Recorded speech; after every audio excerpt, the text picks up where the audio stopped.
Hello student, welcome to you on this video. आपका इस video में स्वागत है। तो स्टूडेंट्स, वीडियो स्टार्ट करने से पहले आपको वीडियो का इंट्रोडक्शन दे देते हैं कि आज के इस वीडियो में हम किस टॉपिक पर बात करेंगे। तो जैसा कि आपको स्क्रीन पे दिख रहा है, आपकी क्लास 12th की लेखा शास्त्र की जो भाग फर्स्ट की बुक है उसमें पेज नंबर 28 पर, पेज नंबर 28 पर स्वयं करे के नाम से आपको कुछ प्रश्न दिए गए हैं। उसमें से प्रश्न संख्या 3 को हम आज इस वीडियो में हल करेंगे।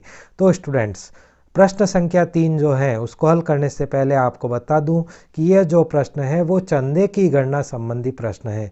चंदे की गणना करने की दो विधियां होती हैं, जिसे हम विवरणात्मक विधि और लेखा विधि कहते हैं।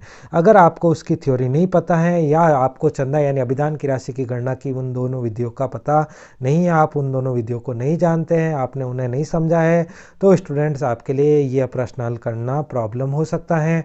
तो इससे पहले कि अगर आप इस प्रश्न का हल समझे, अगर आपने हमारे चंदे की गणना संबंधी विधियों को नहीं जाना है तो आप पहले हमारे वीडियो को देखकर वो विधि समझ लें।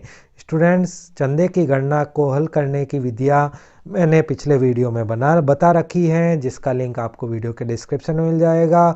तो अगर आपने चंदे की गणना की विधियों को नहीं समझा या चंदे यानी अभिधान की थ्योरी नहीं समझी है तो पहले आपको वो वीडियो देख लेना चाहिए, ताकि ऐसे प्रश्न आप आसानी से हल कर सके। तो स्टूडेंट्स, ये तो थी आपके काम की बात। अब हम हल करते हैं हमारा प्रश्न संख्या 3।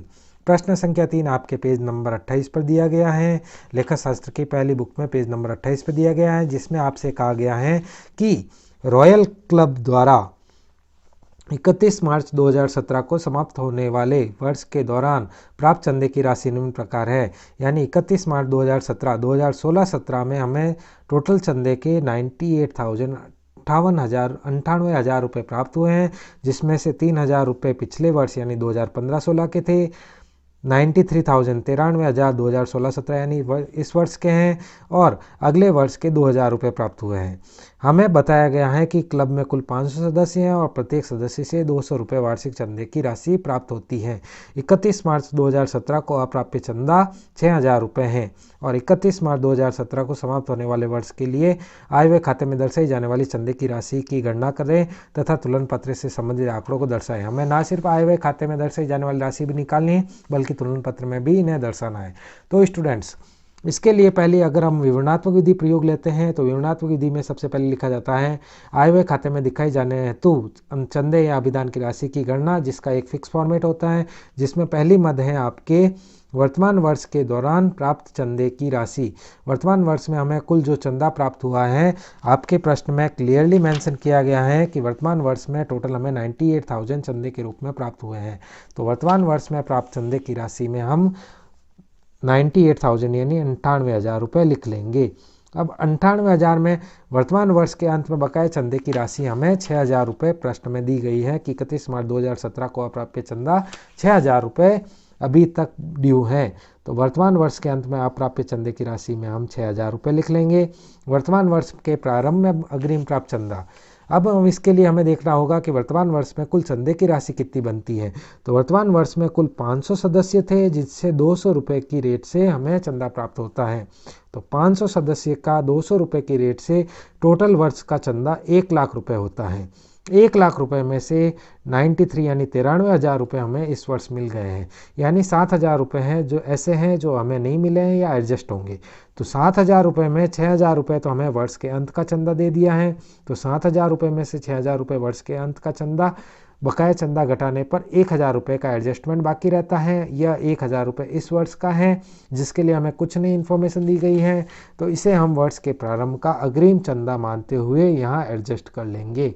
तो इस तरह से हमारा वर्ष के प्रारंभ का अग्रिम चंदा टोटल 1,00,000 रुपये, 500 सदस्य का 200 रुपये के हिसाब से, उसमें से 93,000 इस वर्ष का हमें मिल चुका है, तो वो घटाने पर और 6,000 रुपये बकाया चंदा घटाने पर बचा हुआ 1,000 रुपये हम अग्रिम चंदा मानेंगे, जो हमें वर्ष के शुरुआत में मिल चुका है।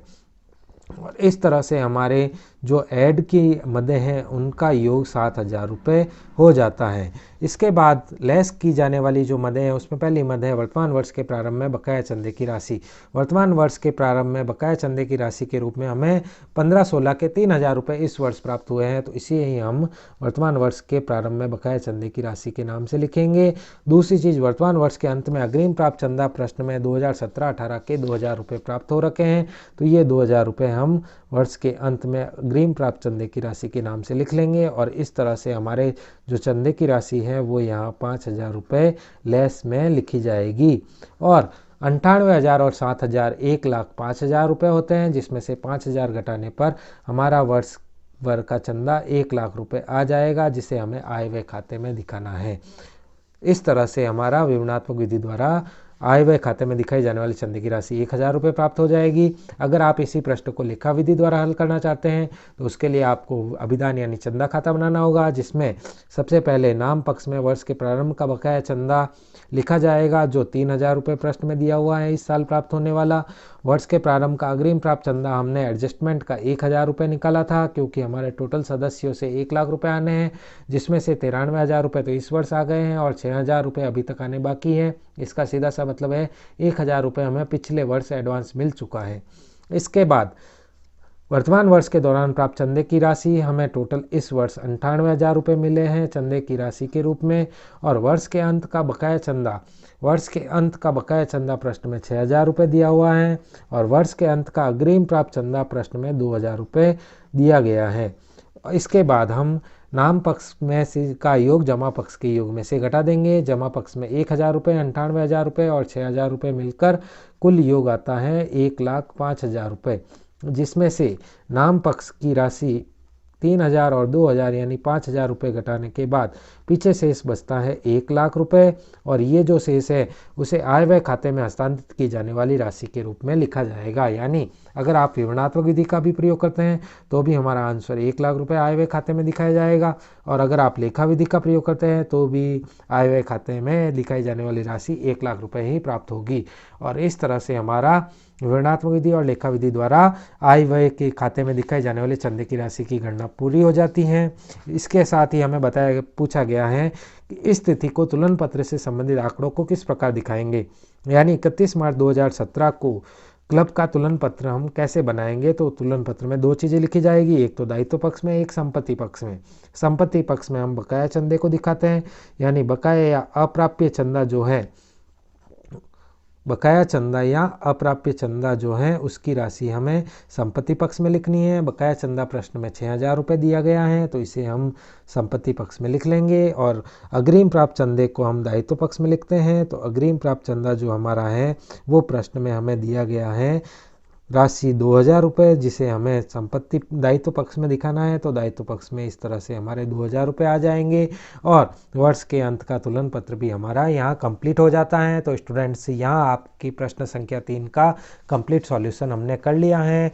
तो at end of video, thank you very much for watching this video. अगर आपको हमारा वीडियो अच्छा लगा है तो आप इसे लाइक और शेयर कर सकते हैं। अगर आपको हमारा चैनल अच्छा लगा है तो आप हमें सब्सक्राइब करके ज्वाइन भी कर सकते हैं। अगर आपको यह हल लिखना है, नोट डाउन करना है, तो इसके लिए आपको नोट्स चाहिए, तो आपको इस वीडियो के नोट्स या ऐसे ही हमारे वीडियो के नोट्स हमारे टेलीग्राम चैनल पे मिल जाएंगे, जिसका लिंक आपको वीडियो के डिस्क्रिप्शन में मिल जाएगा।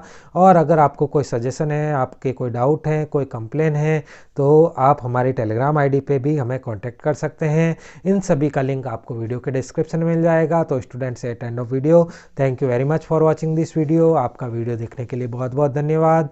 Thank you very much. Bye bye.